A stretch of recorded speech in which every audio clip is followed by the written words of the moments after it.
Po ay tinatawag natin H4. Ayan, ang Nescafe ko, no. Ayan. Ayan po yung tamang kulay ng ating H4. Sobrang ang sarap nito. Amoy pa lang, parang Sprite na.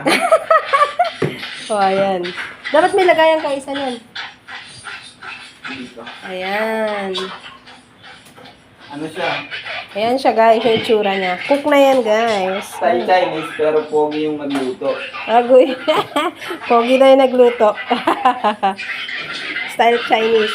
Pero pogi na yung ayan. Napakalaki ng ating ano. Kasya ang ano dyan. Isang bata. O, ayan, guys. Ang ating H4. Wow, it looks yummy. Check out. I-check out nyo na daw.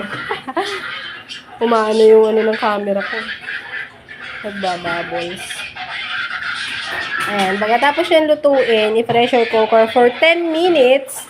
Ayan. Igaganyan naman siya. Hati-hatiin. Pagkatapos kumulo, buksan nyo na kagad para Sumabog. itangin na si Tano. Ayan. Then yung isa. Putik ka. Mainit yan. Ayan.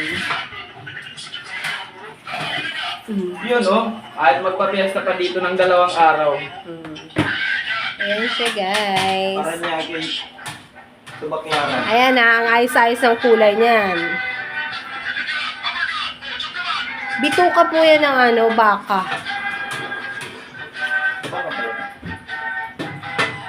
Baka. Ayan. The Chinese version, it's so spicy. Ayan, oh. Kala ko elefante din. Ay, laya.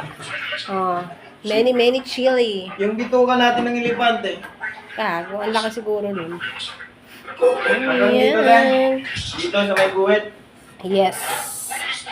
Ayan. Tapos, yung sauce niya, guys, pag tapos niya i-separate. Ayan, separate. Paki-spell, separate. Lalagyan siya ng water. Ayan, kailangan. Ayan yung sauce niya, mamaya. Kailangan marami yung sabaw. Then, hahati-hatiin po siya. Half-half din dito sa 2 box na yan. Ayan. See? Yung sabaw pa lang yan, guys, is maanghang na. Pero masarap po yan. Sa lahat ng mga niluluto dito, guys, yan lang yung kinakain ko din. Masarap siya. Hindi kasi ako mahilig sa mga karne, sa totoo lang. Nakapit talaga ng binti ko doon. May lumagat kanina doon sa may ano. Ay, nasuha pa natin ang lutang loob. Hindi, tikim lang. Pero hindi ako mahilig kumain. Madalang lang. Yun nga, tikim lang ako yun. Napakita ko siya kay Ash. Ayan guys, tapos na ang ating vlog for today's video.